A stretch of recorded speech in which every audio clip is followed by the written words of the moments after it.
So it turns out the New Hampshire primaries aren't so primary anymore. On a somber note, local graveskeeper John Brown is dead. He worked at the Eternal Sleep Cemetery for 50 years, and his loss will truly be known throughout this town.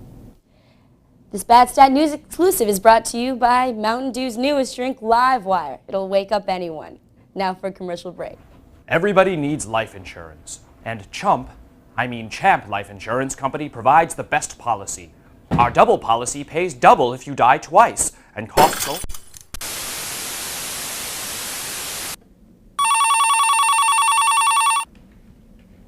Hi. Hello? I just wanted to confirm something that I saw in your news report. Is it true that John Brown is dead? Absolutely. Oh.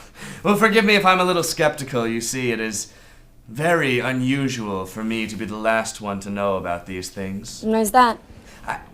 Never mind that. Just tell me how you know that he's dead. I saw his body in the graveyard. So? 95% of all bodies in graveyards are dead. We did the research ourselves. So we're confident that John Brown is dead. I see. Well, thanks a lot. I'll see you real soon. Good, I guess. Did you notice? Did you notice? The news anchor just used a statistical application. Pretty cool, huh? Here it is in standard form. Over 95% of bodies in graveyards are dead. John Brown's body is in a graveyard, so probably John Brown is dead. The premises are true and justified. The percentage is high, so this statistical application looks pretty good so far. Beatrice, get me Bernie, my sole accountant. Howdy, Grimmeister. That was quick, Bernie. Oh, I could never make you wait, sir. Emily Dickinson notwithstanding.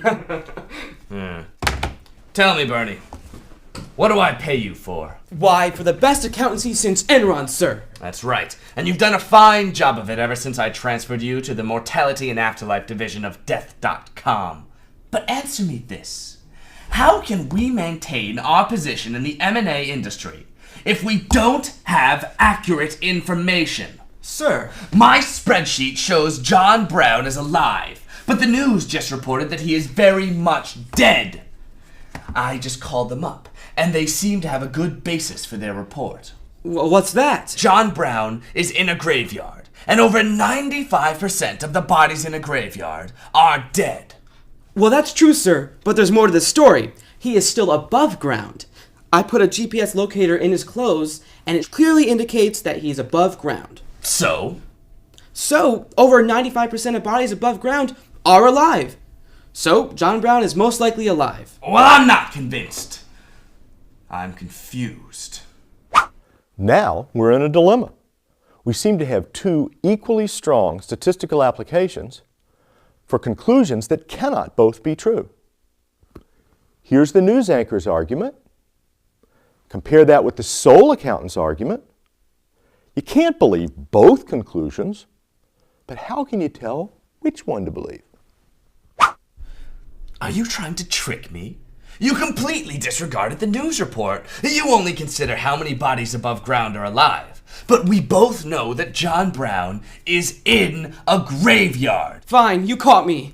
You're not about to send me to hell for a little mistake, are you? Well, besides, my point still holds. We just need to include all the relevant information. Over 90% of bodies above ground in graveyards are alive. So John Brown is probably still alive too.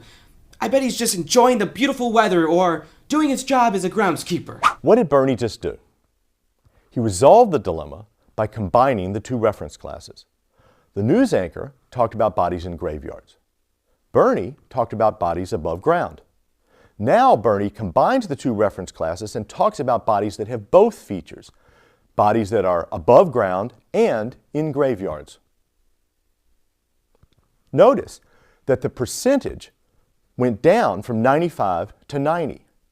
The percentage often goes down when you combine conflicting reference classes. But the argument is still stronger because it incorporates all of the relevant information that we know so far. We have made progress. Well, that makes sense. I guess the news was wrong. Not the first time. You just can't count on them anymore. Well, now about that raise that I want. Not now. I have to get this John Brown story straightened out.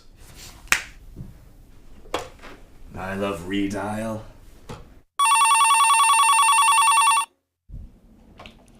Yellow. Hi, it's me again.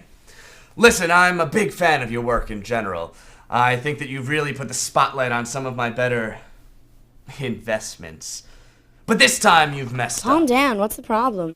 The problem is that your report was based on a weak argument. My sources tell me that although 95% of the bodies in a graveyard are dead, John's body is above ground, and over 90% of the bodies that are above ground in graveyards are alive. Thanks for the scoop. It's 91.37 actually. And I don't think it applies to John Brown because John Brown was lying down. Hold on! I know that trick. Lots of live people lie down in graveyards. You didn't let me finish. John Brown was lying down in a coffin. Over 97% of all people lying down in a coffin are dead. Oh, I see. Well, thank you. I'll be talking to you soon. Idiot. Now the news anchor has moved to an even smaller reference class that incorporates the information that John Brown is lying in a coffin. This new reference class makes the statistical application even stronger because it includes more information than any of the preceding arguments. So, for now, the news anchor is winning the debate. Bernie! Yes, sir. Am I an idiot? No, sir. Am I a buffoon? No, sir. Am I an imbecile? No, sir. What am I then? A reified non-material entity. Damn straight! And furthermore, I happen to be your boss, and as such, I do not expect failure from you. Do you know the penalty for failure? Well, yes, but I'd rather really not talk about it. Anyway, how did I fail? You told me that John Brown's body is above ground. Well, yes, my GPS indicates that. Well, does your fancy GPS also happen to tell you that John Brown's body is in a coffin? No, sir. His body is in a coffin. And I'm sure you realize that most bodies in coffins happen to be dead. I guess so. But, oh, Super Sickler, did you happen to ask what John was wearing? No, why would I ask that? Because he still has his overalls on. My GPS clearly indicates that his overalls are right next to his body. So? So, dead bodies are often buried in fancy suits or dresses, not in overalls. I think I see your point. In fact, less than 3% of bodies in overalls are dead, even if they are lying in a coffin in a graveyard. So in all likelihood, John Brown is not dead after all. This new statistical application is negative. It draws a negative conclusion from a low percentage. But the fact that its form is negative doesn't change its force. This statistical application still conflicts with the news anchor's report. So, we have a new dilemma. Well, now I'm confused again. Why would he be in a coffin if he's wearing overalls? Well, I don't know. I'm gonna check it out for you, oh Mondo Mortifier.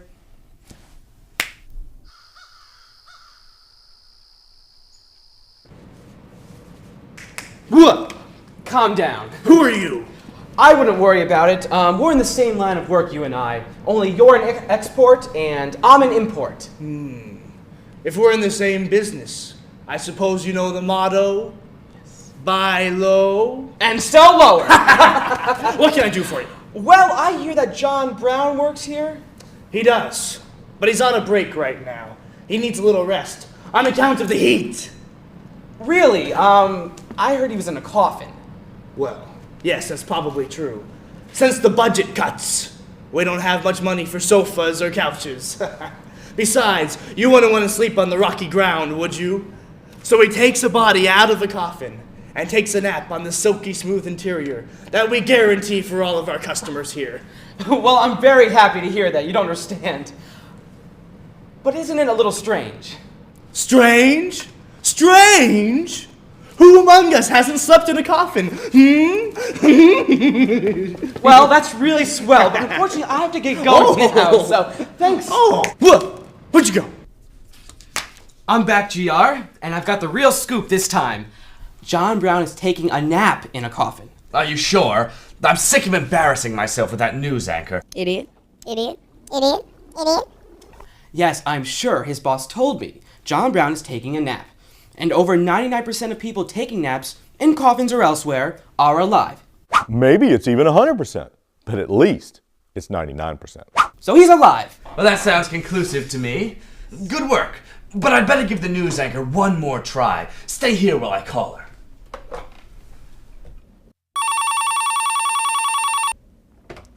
Talk to me. Hey, it's me again. Hey, superfan, how are you? You know, if you're so interested in what's going down at the station, you can throw you a couple free passes, you come down for a live taping. Oh, I don't think you want to meet me in person. Why not? You're a funny guy. You should see my deadpan. Okay. What can I do for you?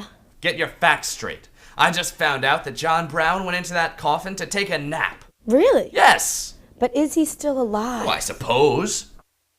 Heard he had a heart problem. Oh. I'll check it out. Bye.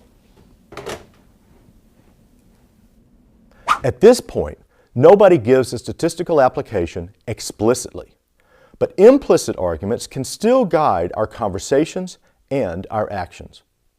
The news anchor and the reaper seem to be thinking in terms of an argument something like this. A significant number of people with weak hearts die. John Brown has a weak heart, so there's a significant chance that John Brown is dead. This argument does not reach a definite conclusion, as the others did, but it still has the same basic form as statistical applications, and it can undermine their strength. The fact that John Brown has a weak heart puts him in yet another conflicting reference class. That's why the reaper has to check it out.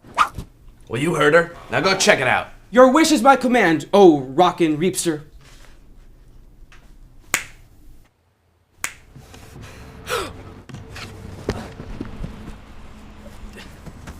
Come on, come on. Oh, fiddlesticks. What's your problem? I thought you were dead. I was. Dead tired. Feeling pretty refreshed now, though. Back to work.